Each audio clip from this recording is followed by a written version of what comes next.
So this is the unboxing of the Tudor GMT and first thoughts, and then a bit of a comparison to a couple of other watches I've got.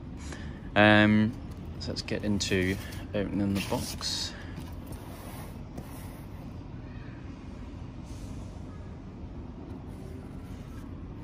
So there was actually no waiting list for this at the moment. I just walked in and they had it at the dealer. I know some countries seem to have waiting lists, but I live in Singapore and apparently you can just walk in and buy these now. I don't know if it's due to maybe popularity has dropped, or there has been those date issues that everyone I think is probably aware of that might have put people off. Or maybe Tudor have just reopened their factories and shipped a load more recently, so they've become more available.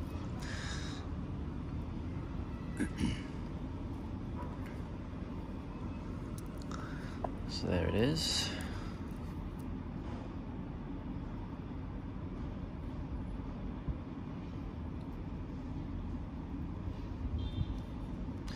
Inside the box there's just a little slot with some links just stored, nothing else.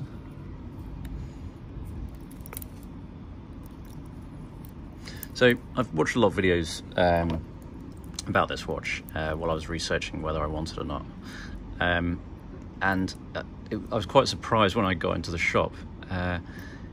In all the videos I'd watched, it did seem a lot bigger than when I then saw it in person. If I'm comparing it to, for example, the Tag Carrera, you can see there's a noticeable size difference. I believed that was 41 millimeters, and this is 41 millimeters as well, but it looks bigger in terms of thickness. The Carrera also looks thicker. And I do have some quite big watches, and this Tudor definitely feels the smallest. I mean, compared to Panerai or Breitling or other brands, this is I think this is it is the smallest watch I've got. If I compare it to the Breitling, which is meant to be 48 millimeters, you can see that it looks absolutely tiny.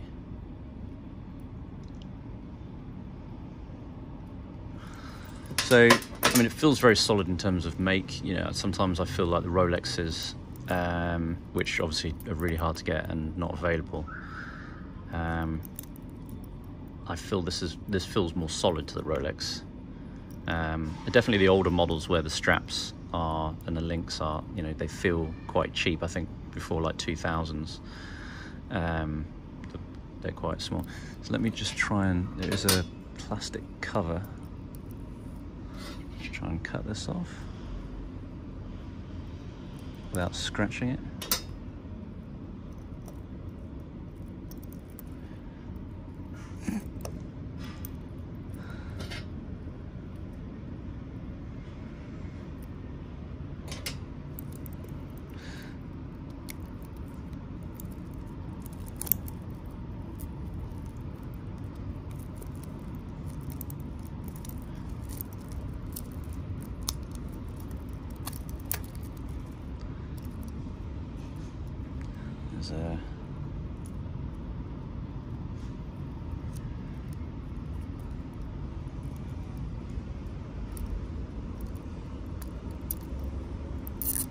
So I had been aiming to, I've been on a wait list for a long time for Rolex GMT. So until that does come down, or secondary prices come down a lot, because they're going kind of ridiculous at the moment,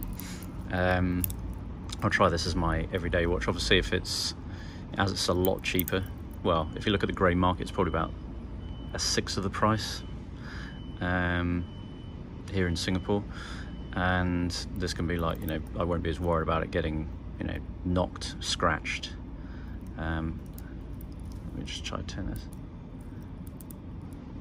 It's a very solid bezel. You almost have to push quite hard.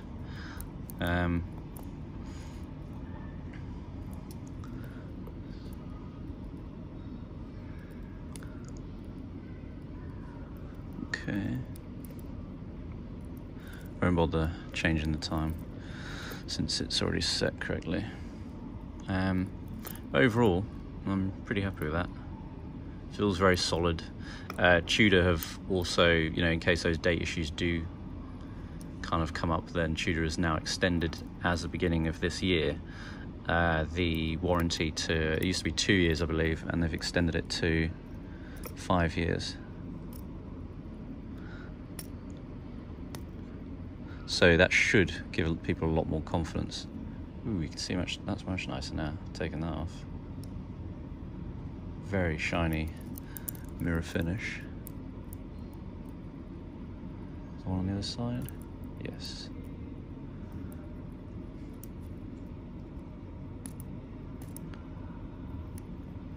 And then, of course, this does have the in-house movement nowadays, so the MT 5652 I think it is.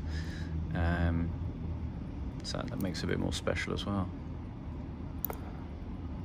So I'll wear it for the next month and every day, and then do a follow-up video maybe in a month or so. Let you know my thoughts.